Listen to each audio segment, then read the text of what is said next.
Students. Next topic हमारे पास आएगा branches of biology. इसमें हमने फर्दर बायोलॉजी की जो ब्रांचेस हैं उसके बारे में डिस्कस करेंगे। लास्ट लेक्चर में हमने देखा था कि मेन ब्रांचेस बायोलॉजी की तीन है, ठीक है। उसमें जूलॉजी आती है, बॉटनी आती है और इसके अलावा माइक्रोबायोलॉजी। ये तीन जो ब्रांचेस हमने लास्ट देखी थी। इसके अलावा भी काफ़ी बायोलॉजी की ब्रांचेस हैं, तो उसके बारे में हम जो है वो डिटेल देखते हैं। बायोलॉजी की पहली जो ब्रांच है, फर्दर ब्रांच है, वो है मॉर्फोलॉजी। मॉर्फोलॉजी दो वर्ड से मिलकर बना है। पहला वर्ड है मॉर्फ, जिसका मतलब होता है स्ट्रक्चर या शेप, एंड लोगोस का मतलब हम ऑलरेडी पढ़ चुके हैं, उसका मतलब है स्टडी। तो मॉर्फोलॉजी में हम एक्चुअली क्या स्टडी करते हैं? Study of structure and form या शेप ऑफ ऑर्गेनिज्म, ठीक है। कोई भी ऑर्गेनिज्म है, उसकी बॉडी का स्ट्रक्चर किस तरह का है, वो सारी स्टडी जो है वो उसकी स्ट्रक्चर की, उसकी शेप की स्टडी हम मॉर्फोलॉजी में करते हैं। इसी तरह अगर हम एनिमल के स्ट्रक्चर की स्टडी कर रहे हैं तो उस ब्रांच को हम कहेंगे एनिमल मॉर्फोलॉजी। अगर हम प्लांट्स के स्ट्रक्चर की स्टडी कर रहे हैं तो उस ब्रांच का नाम हो जाएगा प्लांट मॉर्फोलॉजी। और अगर हम माइक्रो ऑर्गेनिज्म, बैक्टीरिया, वायरसेस, इनके स्ट्रक्चर की स्टडी कर रहे हैं तो इस ब्रांच का नाम हो जाएगा माइक्रो मॉर्फोलॉजी। एग्जाम्पल्स में हमारे पास आते हैं, जिस तरह यहाँ पर हैंड जो है वो दिखाई गई हैं, तो हैंड की शेप किस तरह की है, हमारी फिंगर्स हैं उनकी शेप किस तरह की है। तो एग्जांपल आ जाती है कि अगर आप हैंड की स्टडी करो, फेस की स्टडी करो या बॉडी शेप की स्टडी करो, तो ये सारी की सारी एग्जांपल्स किस में आती हैं? मॉर्फोलॉजी में आती हैं। फर्दर हम देखते हैं कि मॉर्फोलॉजी की दो टाइप्स हैं। पहली टाइप आपके पास आती है एक्सटर्नल मॉर्फोलॉजी, ठीक है। ऐसी मॉर्फोलॉजी जिसमें आप किसी कोई ऑर्गेनिज्म है उसको बाहर से देखो कि बाहर से उसकी बॉडी शेप कैसी है, उसकी हैंड की शेप कैसी है, ठीक है, उसके फेस की शेप कैसी है। तो एक्सटर्नली बाहर से जो हमें चीज़ नज़र आती है, जो ऑर्गेनिज्म नज़र आ रहा है, उसकी स्टडी को हम कहेंगे एक्सटर्नल मॉर्फोलॉजी। और अगर आप हैंड को कट करके उसके अंदर देखो कि हैंड के अंदर जो हड्डियाँ हैं वो किस तरह की हैं, हड्डियों के ऊपर जो मसल्स हैं वो किस तरह लगे हुए हैं, तो अगर आप किस चीज़ को कट करके उसके इंटरनल स्ट्रक्चर्स की स्टडी करते हो तो that is called internal morphology, या फिर इसका दूसरा नाम है एनाटमी, ठीक है। तो एनाटमी या इंटरनल मॉर्फोलॉजी एक ही चीज़ है। तो मॉर्फोलॉजी की ही जो दूसरी टाइप है इंटरनल मॉर्फोलॉजी, उसको हम कहते हैं एनाटमी। एनाटमी जो वर्ड है ये दो वर्ड से मिलकर बना है। एना का मतलब होता है अपार्ट, सेपरेट कर देना, और टोमी का मतलब होता है टू कट, ठीक है। तो मतलब टोटली इसका मतलब हम जो ओवरऑल मतलब है वो क्या होगा? किसी चीज को कट करके सेपरेट कर देना। अगर हैंड की स्किन है तो स्किन को कट करके सेपरेट करेंगे तभी हमें इंटरनल स्ट्रक्चर्स नजर आएंगे, ठीक है। तो इसकी डेफिनेशन की तरफ आते हैं। Study of internal structures of organism, ठीक है। किसी भी ऑर्गेनिज्म के इंटरनल स्ट्रक्चर की स्टडी करना कि उसके बॉडी के अंदर जो स्टोमिक है वो किस तरह का है, हड्डियां किस तरह की हैं, स्केलेटन किस तरह का है, तो ये सारी चीज़ें एनाटमी में आते हैं। आल्सो कॉल्ड इंटरनल मॉर्फोलॉजी, इसको हम इंटरनल मॉर्फोलॉजी भी कहते हैं। जिस तरह यहाँ डायग्राम में दिखाया गया है कि हाथ को जो है वो काटा हुआ है और अंदर मसल्स हमें नजर आ रहे हैं, ठीक है। इसी तरह हमें जो है वो बोन्स नजर आ रही हैं। तो इन चीज़ों की study that is called anatomy और इंटरनल मॉर्फोलॉजी। इसके बाद हमारे पास जो नेक्स्ट ब्रांच आती है बायोलॉजी की वो है सेल बायोलॉजी। सेल बायोलॉजी में हम सेल की स्टडी करते हैं, ठीक है। अब आपको पता है कि एनिमल्स के अंदर भी सेल होते हैं, जितनी भी लिविंग ऑर्गेनिजम्स हैं वो सेल से मिलकर बने हैं, ठीक है। एनिमल के सेल, प्लांट सेल्स, तो इन तमाम सेल्स की स्टडी हम सेल बायोलॉजी में देखते हैं। सेल बायोलॉजी में हम क्या करते हैं? डेफिनेशन की तरफ आए तो सबसे पहले सेल क्या है? सेल यूनिट या बेस ऑफ लाइफ है। जो भी लिविंग ऑर्गेनिजम्स हैं उनका, उनकी बॉडी में सबसे छोटा जो लिविंग पोर्शन है, सबसे छोटा लिविंग पार्ट जो है उसको हम कहते हैं वो सेल है, ठीक है। तो सेल जो है जब मिलते हैं तो आपस में यूनाइट होते हैं, उससे टिश्यूज बनते हैं, देन आस्ता आस्ता पूरा ऑर्गेनिज्म बनता है। तो लाइफ का सबसे छोटा जो यूनिट है, सबसे छोटी जो लिविंग थिंग है, उसको हम कहते हैं वो क्या है? सेल है। फर्दर आगे देखें, सेल बायोलॉजी में हम सेल की शेप की स्टडी करते हैं कि सेल की शेप किस तरह की है, प्लांट सेल की शेप किस तरह की होती है, एनिमल सेल की किस तरह की होती है।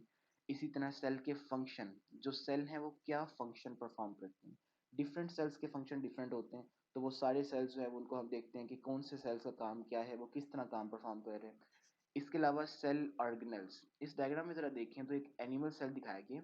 इस एनिमल सेल के सेंटर में न्यूक्लियस है, ठीक है। उसके बाहर जो है वो एंडोप्लाज्मिक रेटिकुलम है। अब सेल के अंदर ये जो सारे स्ट्रक्चर्स हैं, इन स्ट्रक्चर्स को कहते हैं ऑर्गेनल्स।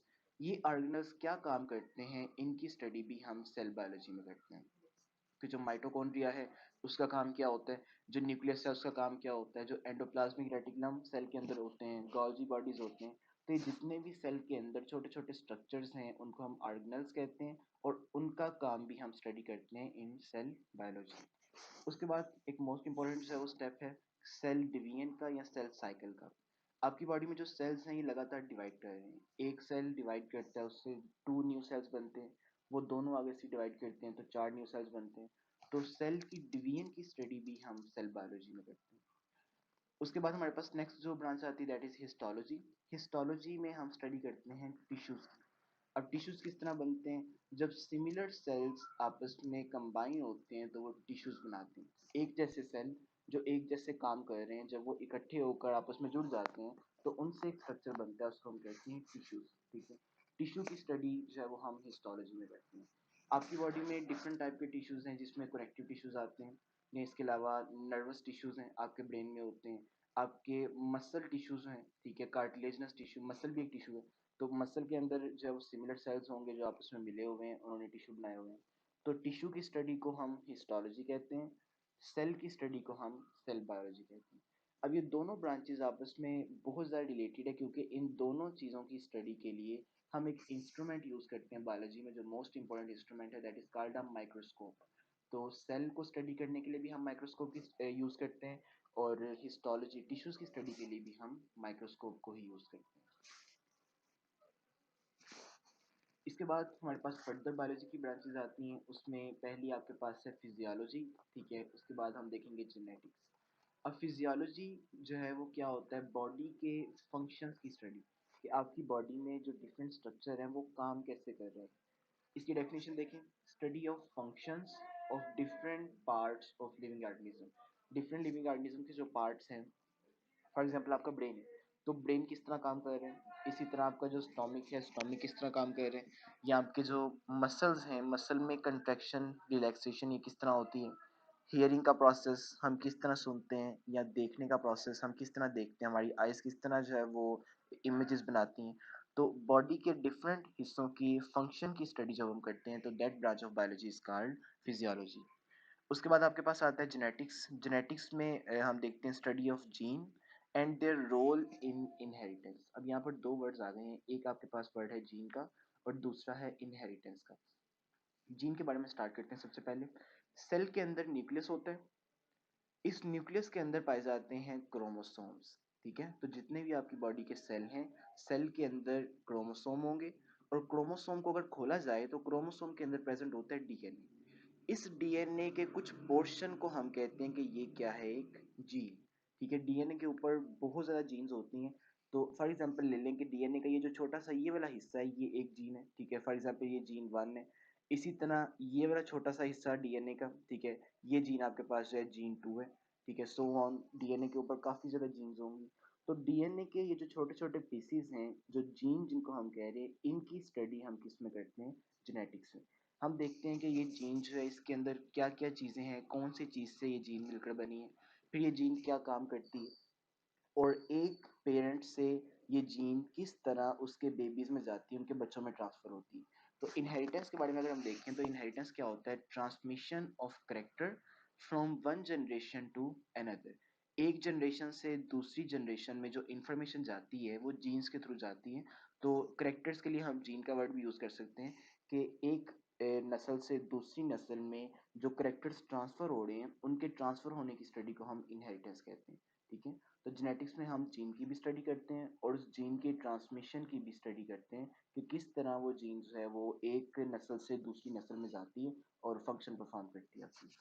फिजियोलॉजी के बारे में जो हमने देखा कि बॉडी के डिफरेंट पार्ट्स के फंक्शन की स्टडी, तो यहाँ पर मसल के बारे में दिखाया गया है।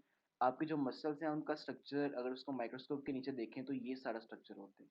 ठीक है, और ये स्ट्रक्चर जो है मसल की कंट्रैक्शन और रिलैक्सेशन करवाने में हेल्प करते हैं। तो दो ब्रांचेस यहाँ पर क्लियर हो जाती हैं, फिजियोलॉजी जो बॉडी के फंक्शन की स्टडी है और जेनेटिक्स जो जीन्स और उनकी इनहेरिटेंस की स्टडी है। ठीक है, उनका इनहेरिटेंस में क्या रोल है उसकी स्टडी हम करते हैं जेनेटिक्स में। फर्दर आपके पास आएगा बायोलॉजी की मजीद दो branches, embryology and taxonomy. Embryology क्या होता है इसके बारे में पहले देख लें। ठीक है, एम्ब्रियोलॉजी भी दो वर्ड से मिलकर बना है, एक एम्ब्रियो और दूसरा लोगोस। ठीक है जी, study of development of an embryo to an new individual. ठीक है, कि जो आपके पास एक एम्ब्रियो है वो डेवलप करेगा और उससे न्यू इंडिविजुअल बन जाएगा। अब सबसे पहले हम देखेंगे एम्ब्रियो होता क्या है। एक एग के अंदर एक जाइगोट पड़ा होता है, ठीक है। जब भी एग और स्पर्म मिलते हैं तो उससे बनता है एक जाइगोट। जाइगोट जब डिवाइड करता है तो उससे आपके पास एम्ब्रियो डेवलप होता है, ठीक है। तो एग के अंदर जाइगोट से लेकर एम्ब्रियो जब बन जाता है तो वहां से लेकर एक पूरा इंडिविजुअल, पूरा जो है वो चिकन बनने तक, पूरा चिक बनने तक जितनी भी स्टेजेस हैं उन तमाम स्टेजेस की स्टडी हम किस में करते हैं, एम्ब्रियोलॉजी में करते हैं। तो development of a new individual, ठीक है, एम्ब्रियो से न्यू इंडिविजुअल बनेगा, किस तरह बनेगा, क्या क्या चेंजेस आएंगी। यहाँ आप डायग्राम में देखें कि शुरू में एक छोटा सा बॉल ऑफ सेल है, फिर आस्ता आस्ता इसमें चेंजेस आती जा रही हैं, ठीक है, और इसकी शेप जो है वो चेंज होती जा रही है। तो ये सारी जो शेप चेंज हो रही हैं और लास्ट पर आपके पास एक लिविंग ऑर्गेनिज्म आ गया है, तो ये सारी स्टेजेस की स्टडी हम किस में करते हैं, एम्ब्रियोलॉजी में करते हैं। इसी तरह आपके पास टेक्सोनोमी आती है। टेक्सोनोमी जो वर्ड है वो दो वर्ड से मिलकर बना है। टेक्सा का मतलब है ग्रुपिंग और नॉमी का मतलब है नेमिंग। मतलब इस कैटेगरी में, इस ब्रांच में, हम बायोलॉजी की जो ब्रांच है इसमें दो काम करते हैं। जो लिविंग ऑर्गेनिजम्स हैं पहले तो उनको सिमिलैरिटीज और डिफरेंसेस की बेस पर अलग-अलग ग्रुप्स में रखते हैं और बाद में उनको स्पेसिफिक नाम देते हैं। जितने भी जानदार हैं उनका एक खास नाम होता है, ठीक है। हर ऑर्गेनिज्म का एक स्पेसिफिक नेम होता है जो पूरी दुनिया में कॉमन होता है। तो टेक्सोनोमी के अंदर पहला स्टेप क्या आएगा, ग्रुपिंग। फॉर एग्जांपल हमारे पास ग्रुप बने हुए हैं इनवर्टिब्रेट्स के और वर्टिब्रेट्स के।